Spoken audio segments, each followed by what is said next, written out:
ចាស់គ្រប់ព្រះអង្គចម្រើនពរ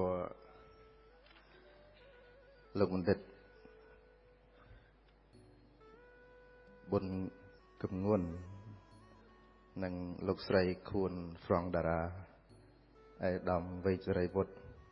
សប្បាយចិត្តបានជួបវរៈបរោះទាំង3រូបនៅថ្ងៃនេះស្មាស្ដាប់អ្នកស្រីហ្វ្រង់តារាមិញស្វាងចេះ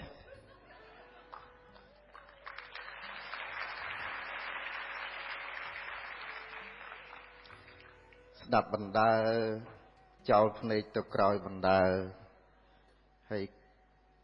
អង្គុយរាប់ដៃលេងលេង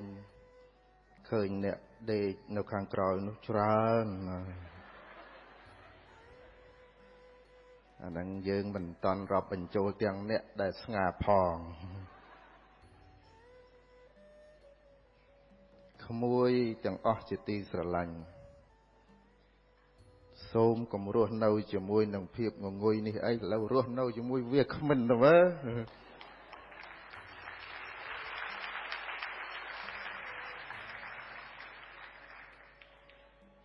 ក្រោកឡើង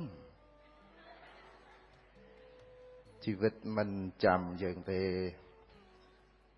ស្ដាប់លោកអង្ញាគួចមិញលីស្ដាប់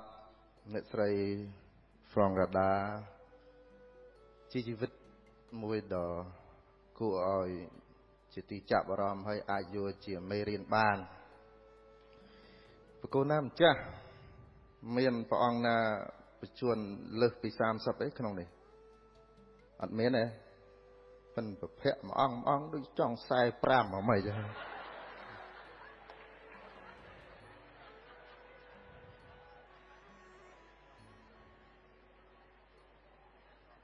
ឥឡូវទទួលយកនៅសម្រស់បែបអញ្ចឹងទៅណា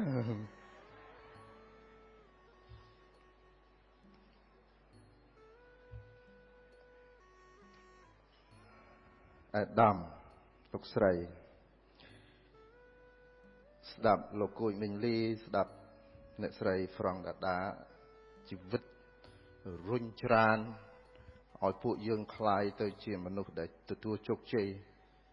ល្អព្រោះអ្នកស្រីមានប្រសាសន៍ចេញពីពិសោធន៍ដែលឡែកជីវិតអាត្មានេះវាដើរផ្ទុយពីអស់លោកទៅវិញអាត្មានេះព្យាយាមរស់នៅបែបអ្នកបួសផ្សេងប្រហែលដូច្នេះនៅក្នុងជីវិតក្មួយទាំងអស់ត្រូវតែសម្រេចចិត្តរើសនៅប្រភេទជីវិតម្យ៉ាងដែលខ្លួនពេញចិត្តជាអ្វីជាកវីជាអ្នកជំនួញជាអ្នកបួសជាគ្រូបង្រៀនឬក៏ជាអ្នកប្រដាល់អាត្មាសម្រេចចិត្តរើសយកប្រភេទជីវិតជាអ្នកបួសស្ដាប់អ្នកស្រីនិយាយអំពីរឿងរស់ស៊ី30ឆ្នាំពីរស់ដែលឡែកអាត្មានេះមិនអ្នករស់ស៊ីទេអាត្មានេះអ្នកដើរសុំគេស៊ីទៅវិញហើយចុះនិមន្តព្រះអង្គមកអ្នកដើរសុំមកបង្រៀនឯងឲ្យដើរសុំគេស៊ីយ៉ាងម៉េច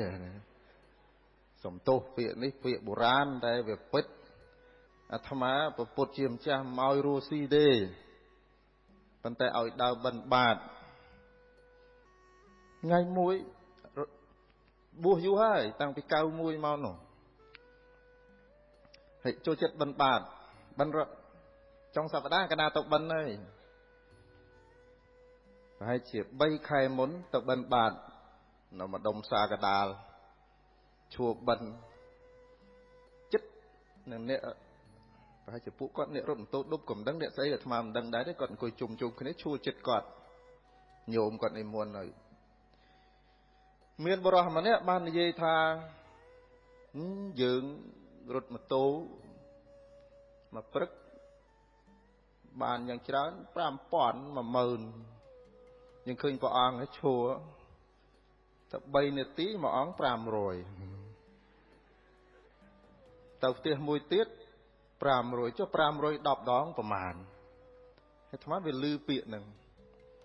អាត្មាថាអ្នករត់ម៉ូតូនេះមិនមែនធម្មតា marketing ខ្ពស់ទេអញ្ចឹងមនុស្សនឹងមើលឃើញពួកយើងមើលឃើញក្មួយទៅតាមទស្សនៈផ្ទាល់ខ្លួនរបស់គេអ្នកដែលអាចមើលឃើញជីវិតរបស់ខ្លួនឯងបានណាគឺមានតែខ្លួនឯងទេហើយយុវវ័យនេះពួកយើងទាំងអស់គ្នានៅលើឆាកនេះសិតតែឆ្លប់ឆ្លងកាត់ទាំងអស់យុវវ័យចិត្តខ្លាំងដូចភ្លើងគិតតែខ្លួនឯងកម្លាំងដូចដំរីសាអញ្ចឹងខឹងម៉ែអត់ស៊ីបាយ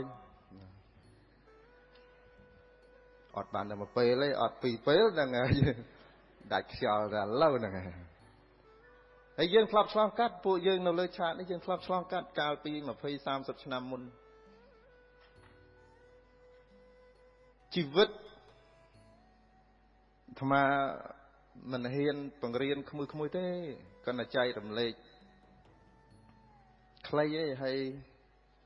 បើសិនក្មួយគិតថាអាចជាគតិល្អក៏ទុកដាក់ក្នុងជីវិតទៅបើថាមិនគិតថាមិនល្អទេក៏ទុកចោលទៅអត់អីទេប៉ុន្តែមកនេះគឺមកចែករំលែកហើយមកសុំទោសដែរអាត្មាគ្មានទទួលជោគជ័យទេគ្មានទេ